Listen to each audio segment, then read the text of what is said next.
Hello and welcome back. This is video number 4, and we're going to talk about the ring, which is the strategy.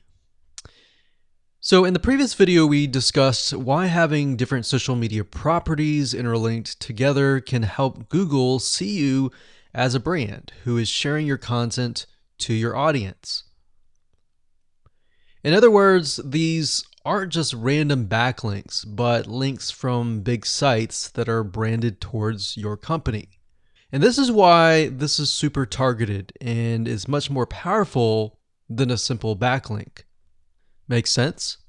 So now let's take a look at what this looks like in real life. So let's head on over to our nifty mind mapping software. I'm going to map things out so that you're going to be able to visually see how it all works. Okay, so to better understand how this works, we're going to map things out. Now, before we map things out, I want to start with some basics, and let's just pull this out here.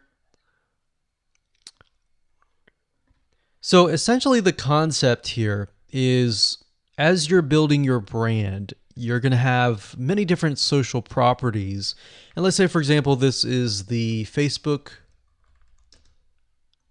fan page. So that's your fan page.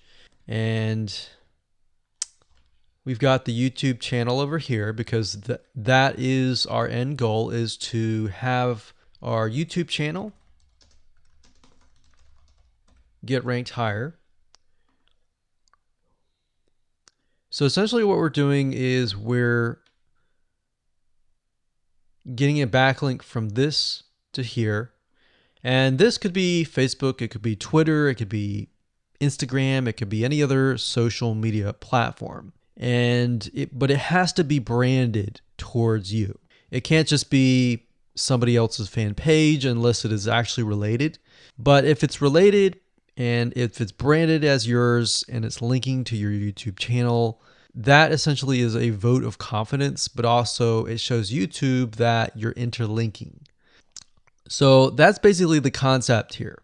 Now, if we dig a little deeper, basically what we want to set up is every time we upload a YouTube video and it gets posted, maybe it gets posted publicly, what ends up happening is we push that YouTube video and get it embedded onto the Facebook fan page, the Twitter page, the WordPress page, and all of that.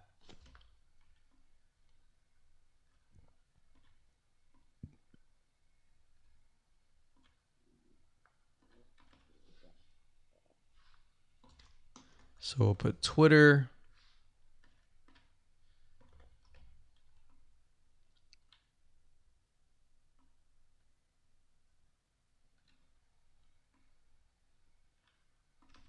And we'll do WordPress. So as you can imagine, you've got the centerpiece here. You've got different social media platforms that are posted. Now, there isn't necessarily a set rule where you have to post it to X amount of social media properties. It can be 5, it can be 10, it could be 20, it could be different social media platforms. But in order to execute this and get it correctly, you will need to make sure that the platform that we use to automate this process actually supports that specific social media platform. So essentially this is what works, and this is basically what it is. So obviously, in order to get this to work, you'll need to have a YouTube channel, you'll need to have the Facebook fan page, you'll need to have all these items in hand. So you'll need to have the username and password and all that. And we'll talk more about account creation later, but I just wanted to give you kind of a gist of what everything looks like and the visual map of it all.